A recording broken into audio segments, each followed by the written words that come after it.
The banking app glowed in the dark car. $0.00. My fingers dug into the leather steering wheel until my knuckles turned white. The $28,000 I scraped together for my father's heart surgery was gone. Not pending. Gone.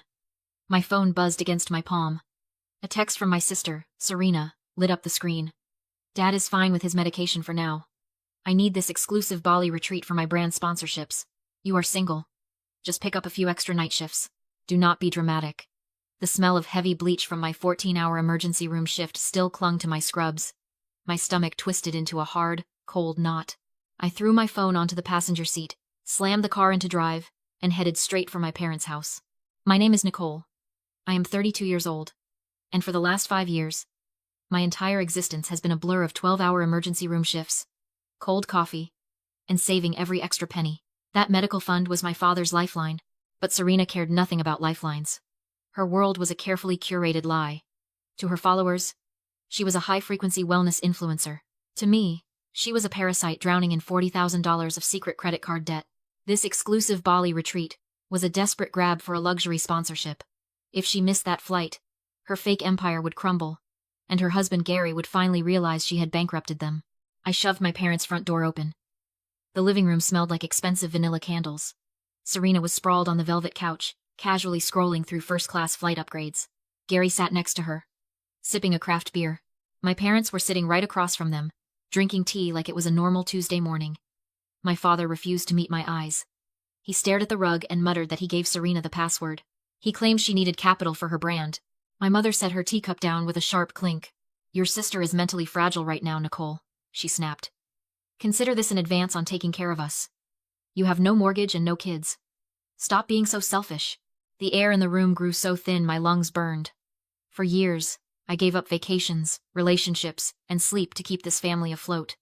They looked at me and saw nothing but a walking bank account. I swallowed the burning acid in my throat. I forced the muscles in my face to relax. I curved my lips into a smooth, practiced smile. You are right, Mom, I said quietly. I turned my attention to Serena. International wire transfers can be tricky. Let me help you finalize it. The bank's VIP lounge smelled of polished leather and espresso. Serena sat across from me, her designer heel tapping a frantic rhythm against the marble floor. She checked her gold watch for the third time in 10 minutes. Her flight to Bali was in 48 hours. She needed that money cleared. Her desperation suffocated the room. I slid an iced water across the glass table toward her. I kept my voice perfectly flat. The $28,000 triggered an anti-money laundering hold. International wire transfers over 10 grand require secondary authorization. The fraud department just emailed Dad a secure DocuSign link to release the funds. Serena rolled her eyes. Her manicured nails drummed against the glass. She grabbed her phone from her purse. She already had our father's email password saved. She always did. This is ridiculous, she muttered, tapping the screen aggressively. I will just sign it for him right now. He barely knows how to open an email anyway. I leaned back into the sofa. I took a slow sip of my water. The cell service in here is terrible, I said casually. Connect to the bank's public Wi-Fi. It loads much faster. She kept her eyes glued to her screen. She joined the network, opened the federal banking link, and lazily traced our father's name across her display. Done. She sighed, tossing the phone onto the table. Now can we please wrap this up? I have a packing fitting at 2. She smiled at me. She thought she had outsmarted the system. She thought she was untouchable. She forgot I triage critical emergencies for a living. I know exactly how to document a crisis. By connecting to the bank's secure network and using her personal device, she handed the federal government her exact IP address and device ID. That simple digital signature was not a family favor. It was airtight, undeniable proof of federal bank fraud and identity theft. I smiled back at her. The trap was locked. Serena leaned back and crossed her legs. She picked up her complimentary flute of champagne. Gary raised his glass to clink against hers. They were already celebrating their luxury escape, toasting to a future bought with my sweat. The door swung open. It was not the concierge bringing their confirmed itinerary. 3 men in dark suits stepped into the room.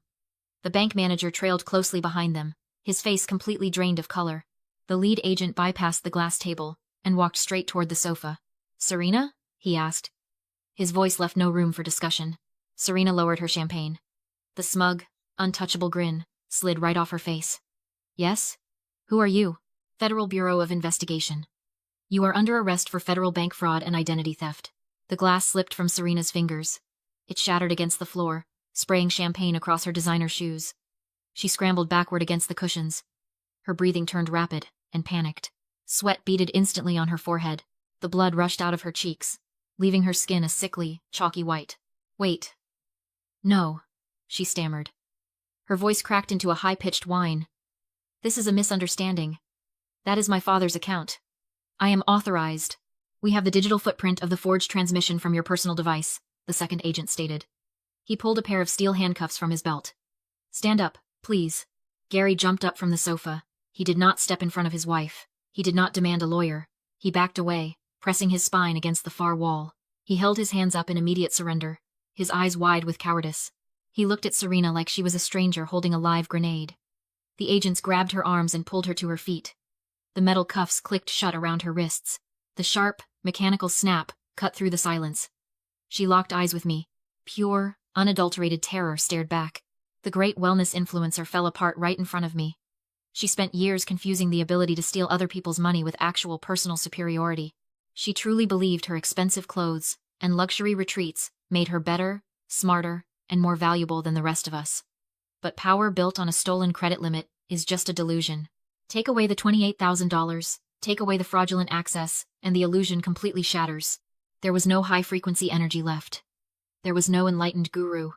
Stripped of my father's wallet, Serena was nothing more than a desperate, pathetic parasite facing a federal prison sentence. "Nicole, tell them," she screamed, thrashing against the agent's grip as they dragged her toward the lobby. "Tell them, it is family money." I picked up my iced water. I took a slow, deliberate sip. "Family ties do not make wire fraud legal, Serena. My parents put their 3-bedroom house up as collateral to bail her out. They mortgaged their entire future to save a criminal." 48 hours later, my hospital badge flashed red at the staff entrance. It stopped scanning. 2 security guards escorted me to a sterile, windowless human resources office. The director slid a piece of paper across the desk. Someone filed an anonymous tip to the state medical board. The accusation was a career death sentence. Stealing fentanyl from the emergency room. That specific claim triggered an automatic mandatory Pyxis machine audit. I was suspended immediately, stripped of my credentials, and walked out the front doors like a thief. Serena wanted to break me. She wanted me to feel the exact same helpless panic she felt when those handcuffs clicked shut. She broke me years ago when I was a naive kid begging for a family's love. Today, I am the one holding the hammer. I was driving down the interstate when my car's Bluetooth display lit up. Serena's number. I tapped accept. Her voice flooded the cabin, dripping with arrogant triumph. "How was work today, Nicole?" "Oh, wait. You do not have a job anymore." I kept my hands perfectly still on the leather steering wheel. Above my rearview mirror, my dashcam let out a soft beep. The little red recording light blinked steadily. "Drop the federal charges right now," she sneered, the venom clear in her throat. "Or I will make sure the nursing board permanently revokes your license. I will tell them you were selling it on the street. In my state, secretly recording a phone call is a crime. But if you announce the recording, and the other person keeps talking, it becomes legally admissible consent." I spoke slowly and clearly into the microphone. "I am driving, Serena. My dashcam is actively recording this audio. Stop threatening me." Silence hung on the line for exactly 2 seconds. Then, her pure, unfiltered narcissism took over. She thought she held all the power. "I do not care who hears it," she screamed, her voice echoing off my windshield. "You ruined my life over some stupid medical fund. You drop the lawsuit, or I will destroy your entire career. You are nothing without that hospital." I smiled. A cold, quiet smile. "Thank you, Serena," I said. I tapped the screen and ended the call. She thought she was orchestrating my downfall. Instead, she just handed the district attorney a flawless, legally binding confession for federal witness intimidation. I parked directly outside the district attorney's office. The small silver flash drive sat in the palm of my hand, carrying the exact weight of my sister's arrogance. I walked inside and handed it to the clerk. 72 hours later, the federal prosecutor formally added a witness intimidation charge to Serena's indictment. The fallout was instantaneous. Gary did not stand by his beloved wife. The very second the new felony hit the public record, his cowardice took the wheel. My phone lit up with a single, pathetic text message from him. "I am filing for divorce. Do not drag me into this." Neighbors watched him throw his expensive golf clubs into the trunk of his car and speed away, leaving Serena rotting in a county jail cell. My parents could not save her either. The government seized the stolen $28,000 as active criminal evidence. Without those funds to pay the aggressive bail bondsman, the agency initiated foreclosure proceedings on my parents' 3-bedroom house. They wagered their only sanctuary to protect a parasite, and the house always wins. On Tuesday morning, my phone rang. The hospital human resources director spoke with a practiced, sugary sweetness. She offered profound apologies for the suspension, confirming the medication audit cleared my name completely. She even dangled a lucrative promotion to shift charge nurse, expecting me to grovel in gratitude. I let her finish her corporate script. I do not work for institutions that question my integrity, I stated. I hung up the phone. By Friday afternoon, my apartment was completely empty. I signed a premium travel nursing contract 3 states away. I sat in the driver's seat of my packed car and opened my contacts list. I selected my father's name and hit block. I selected my mother's name and hit block. I tossed the phone onto the passenger seat, shifted into drive, and merged onto the open highway. No guilt. No apologies. Just the hum of the engine and the open road. The gavel struck the heavy wooden block, and the sound echoed through the federal courtroom. The judge sentenced Serena to 6 years in federal prison with eligibility for parole after 4 years. The court also ordered restitution of $42,000, covering the stolen medical fund and federal fines. Gary's divorce was finalized a month later, leaving Serena completely isolated. Back in my hometown, the fallout was absolute. The local church group, the neighbors, and the hospital staff found out about the wire fraud and the fake medication theft tip. My parents tried to show their faces at the Sunday service, but the congregation practically turned their backs. The bank foreclosed on their 3-bedroom house just before Thanksgiving. The false wellness empire Serena built crumbled into dust. 7 months after the trial, a thick envelope arrived at my new apartment in Colorado. The return address belonged to a county correctional facility. Serena wrote 9 pages. I saw the first few lines through the translucent paper. She claimed she was still my sister, that she did it all for the family, and that I owed her forgiveness. A year ago, a letter like that would have kept me awake for days, twisting my stomach into knots of guilt. Now, I felt absolutely nothing. I carried the unopened envelope to my home office and fed it straight into the paper shredder. The mechanical whirring sound was incredibly satisfying. I walked out to my balcony. The mountain air was crisp and clean. My friend Sarah stepped outside, handing me a mug of hot coffee. We were hosting a small dinner party for my new coworkers and neighbors. For the first time in my life, I was surrounded by a chosen family. These were people who respected my boundaries, who asked about my day, and who never expected me to finance their delusions. The chaos of my past felt like a lifetime away. When you grow up in a toxic environment, abusers use the concept of family as a cage. They assign you the role of the strong one, or the responsible one. They groom you to believe your only value is what you can provide for them. But breaking free taught me 3 vital rules about survival. First, blood does not make you family. Unwavering loyalty and mutual respect do. Biological accidents do not obligate you to endure abuse. Second, a true narcissist will never experience a sudden awakening and apologize. They will never stop taking until you build a concrete wall and force their hand with uncompromising legal boundaries. Third, and most importantly, the ultimate peace is found when you finally stop trying to save people who are actively holding your head underwater. I am Nicole, and I am finally free. So let me ask you a question. How much of your own life are you setting on fire just to keep a toxic bloodline warm? How many tears have you shed for people who only view you as a resource? If your sacrifice only buys their entitlement, maybe it is time to pack your bags and walk away. You deserve to heal. Tell me your story in the comments. Wow. Take a deep breath. I know exactly what you are screaming at the screen right now. You are sitting there thinking, why on earth did Nicole drive over to her parents' house instead of just calling the police the second she saw $0 in her account? Why did she smile and agree to help the sister who just robbed her blind?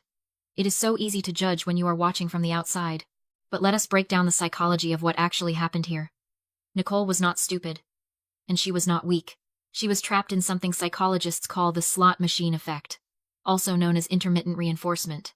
Think about it. If a slot machine just took your money and never paid out, you would walk away after 5 minutes. But toxic families do not work like that. Every once in a while, they give you a crumb of approval, a rare compliment, a fake smile, a fleeting moment where you feel like the good daughter who finally belongs. That tiny payout keeps you pulling the lever, year after year, sacrificing your own life, your own savings, and your own sanity, hoping for the jackpot of genuine love that is never going to come. But Nicole finally stopped pulling the lever. She woke up, and she executed an absolute masterclass in financial self-defense. Let us look at the street-smart moves she made, so you can protect yourself if you ever face this nightmare. First, the audit strategy. Scammers, especially the ones you share DNA with. Hate details. They rely on guilt and emotional chaos to get what they want. Serena thought she was entitled to that $28,000 because of family privilege. Nicole did not argue emotionally. She weaponized the banking system. By guiding Serena to use the public Wi-Fi and sign the federal document herself, Nicole trapped her sister in a digital audit trail. The lesson here? When money is on the line, stop yelling and start documenting. Let the IP addresses and the transaction logs do the talking. Second, building the case. When Serena called to extort her, Nicole did not scream back. She stated clearly that she was recording the call, instantly fulfilling the legal consent laws for her state. She let Serena's own arrogance build a federal witness intimidation case. Never interrupt an abuser when they are handing you the evidence. Finally, the buyout. Nicole walked away, and she did not look back. Sometimes, the cost of admission to a peaceful life is leaving a toxic system entirely. She invested in her own freedom by packing up and moving on, rather than staying to fight a never-ending war with people committed to misunderstanding her. Here is the final verdict. Blood might make you relatives, but it does not give anyone a free pass to drain your bank account and your soul. Financial abuse is still abuse, even if it happens right in your parents' living room. If you are the designated ATM for a family of parasites, it is time to permanently close the bank. You cannot heal in the exact same environment that is making you sick. Have you ever had to cut off a toxic relative to save your own future? I want to hear your survival strategies. Drop your story in the comments below. Hit that subscribe button for more real talk breakdowns. And remember, your peace of mind is your ultimate asset. Protect it.